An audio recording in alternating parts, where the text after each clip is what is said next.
Hello everyone! Welcome to my vlog uli. Nandito tayo sa kitchen at tayo ay magmamarinate ng salmon. Meron akong mga fresh ko dyan na ingredients. Meron akong rosemary, meron akong oregano na fresh at meron po yung bawang na fresh ko. Yun, nag-add ako ng olive oil, nag-add ako ng paminta at nag-add ako ng asin. Yan. Ano lang po yan, half teaspoon asin. At nag-add tayo ng honey na 1 spoon po siya.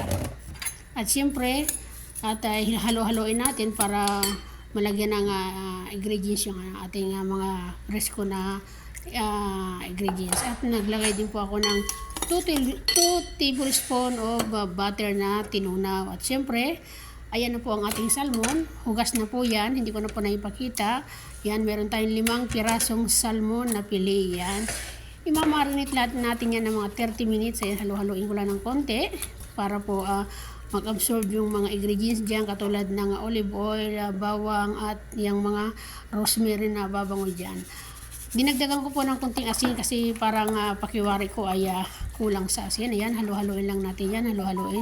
Mikos-mikos mo lang yung inday. Ayan. At siyempre, ilalagay ko na po yan sa dito sa papel na ginawa ko. Gumawa po ako ng isang papel na parang bangka-bangka po siya. Nilagyan ko po siya ng sibuyas na sariwa at mushroom. Yan. Yung oregano kanina at saka yung rosemary ay ilalagay natin dun sa salmon. I-arrange natin yan. Meron po ako nilagay na mushroom. At yung mga natira po na sauce ay ilalagay ko rin po siya para po siya ang magluluto niyan.